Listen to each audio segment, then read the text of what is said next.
Matt, in those villages, you know, nobody's talking about the referendums. They just don't care. They say that's just Russian propaganda. You know, they're not even talking about the nuclear threat. Today, Dmitry Medvedev, he's the deputy head of the Russian Security Council, used to be the Russian president. He made the nuclear threat again, and it would be a tactical nuclear missile. It could fall here on the battlefield. But that is not what people are talking about. What they are talking about is consolidating the gains that Ukraine has made in the last month or so. That's what they're concerned about, and pushing forward before the rains of autumn and the snows of winter. That's what we've been hearing as we've spent the last few days with the Ukrainian military. The soldiers of Russia's 11th Air Assault Brigade abandoned their positions on the outskirts of Vysokopillia in a hurry, leaving behind the things they carried. The perfume they used because there was no soap, their coffee cups, the map of the front line northeast of the city of Kherson. A reconnaissance platoon of Ukraine's 97th Battalion's 60th Brigade drove them out of their foxholes. The Russian soldiers must have spent long nights down there, artillery booming overhead, as they read about James Bond.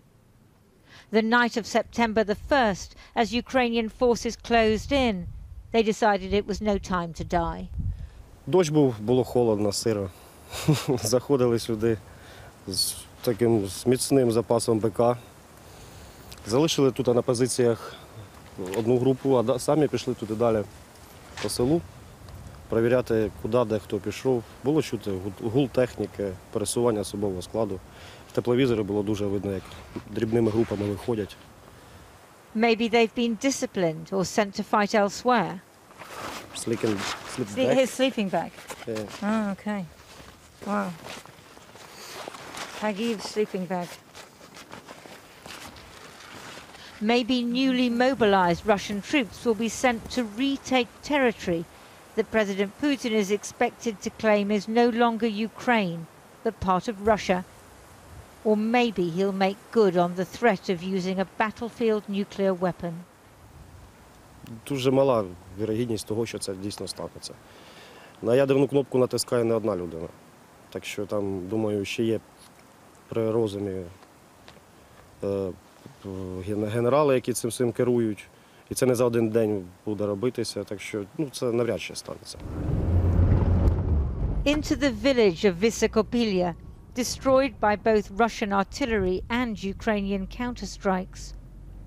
The Russians used the hospital as a base during their 6-month occupation. На самому верху сюди можна бачити останки репки їхні. Репка – це що правильно? Репка – це була глушительна станція, вони глушили повністю туди зв'язь, повністю було проблематично зв'язатися навіть з 10 метрів друг з другом. Давало нам дуже великі складності з комунікацією. Once inside, imagine how it must have been before the war. Medical staff bustling along the corridors, patients queuing for attention. This was once an X-ray room. The equipment now melted by the heat of a rocket attack. And what on earth is this? Why did the Russians put a paddling pool in here? I don't know what it is. Downstairs to the area the Russians used as a bunker. They don't seem to have been a very disciplined force.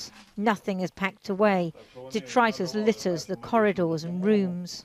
This hospital basement was used as a firing position. Everywhere we go, we can see the debris of the Russian lives.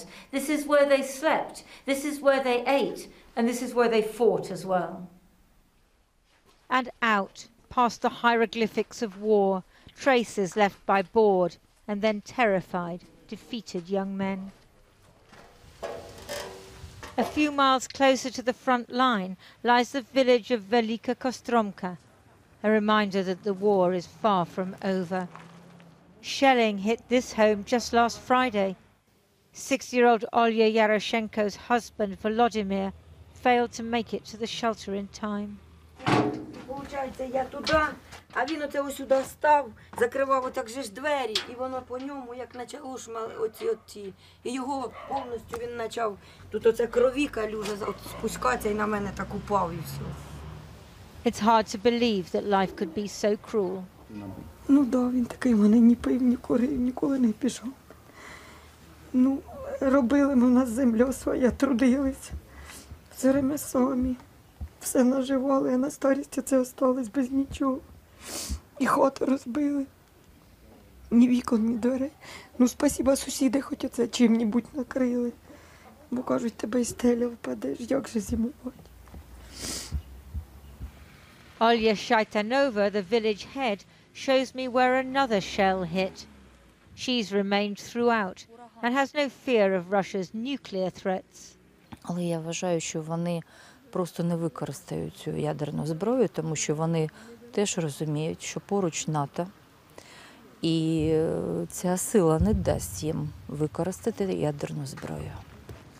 She and the local military administrator work together as soldiers and civilians live alongside each other amongst the ruins.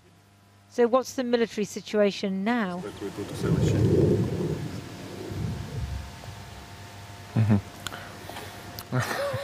Яка ситуація? Напружена, але повністю контрольована Збройними силами України.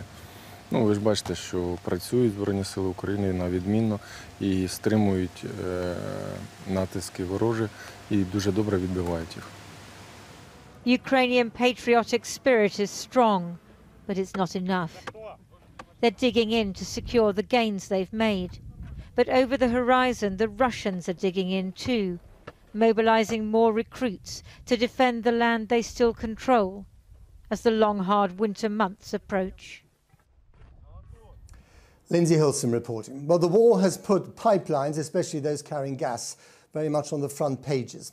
Today, the Danish Prime Minister blamed deliberate acts for simultaneous leaks on both the Nord Stream 1 and Nord Stream 2 pipelines, which carry Russian gas to Europe. The Danish Defence Ministry released a video showing an area of the Baltic Sea a kilometre wide churning with escaped gas. An exclusion zone for shipping has been put in place. The company running the pipeline said that they'd suffered unprecedented damage. The EU has previously accused Russia of using a reduction in gas supplies to blackmail Europe, something which Moscow denies. Now, the UN has condemned the arrest of more than 2,300 people in Russia for protesting against the mobilization of conscripts to fight in Ukraine. Queues at the Georgian border are stretching to up to 24 hours long as Russian men flee the country amid fears that the borders will soon close to fighting age men. Local authorities on the Russian side say that they're setting up a mobile drafting office at this crossing. Well, I'm joined now by Alexander Mereshko, who heads the Foreign Affairs Committee in the Ukrainian Parliament. Thanks for coming to our balcony here above Kyiv in the fog. First of all, your reaction to these referendums. 96% result announced by the Russians. Does that change anything for your government and on the ground in the battlefield? It doesn't change absolutely anything, because from legal point of view, we're talking about serious international crime. The results have already been predetermined, and we know what will be the results. These referendums, sham referendums, they violate international law, international humanitarian law, constitution of Ukraine, and basic rules of decency and politics. But they will not change anything, because the fate of everything will be decided on the battleground. And you're not going to hold back from any more advances that you might be launching before Christmas? Well, I hope that we'll continue our counteroffensive, because we repel our attacks of our enemy very successfully, and our army continues to liberate new villages and new towns. Very interesting developments inside Russia. We're hearing reports, for instance, that new Russian recruits, those who've just been called up, are calling up a Ukrainian helpline to ask how they can, come over to the other side. Can you confirm that? Yes, I can confirm it, because this information was received from our military intelligence service. And it's a good sign, because it says that our enemy is demotivated, morale is very low, and so it's a sign of our victory, basically. There's a lot of debate inside the EU about what to do with those Russian men who want to flee. Finland has said, for instance, and the Baltic republics, keep them inside Russia. Georgia is letting them in. What do you think is the right policy? The right policy is not to let these people leave the territory of Russia, because it's not to let them. Not to let, because it's a duty of every citizen to fight against its own authoritarian regime. It's a duty of these people to stay in Russia and to fight against Putin and his regime. So you're hoping by keeping them inside Russia, that could become a pressure cooker, putting more pressure on Putin? Absolutely, absolutely. Is there any evidence that this might work? I think it can work because historically, 20 or 30 years ago, there were some movements against regime in Russia, so it can repeat itself. And so do you think that we are witnessing a turning point in this war right now in your favor? I believe so. It might happen maybe several months because we are entering the crucial period of time, which is winter, which is going to be difficult.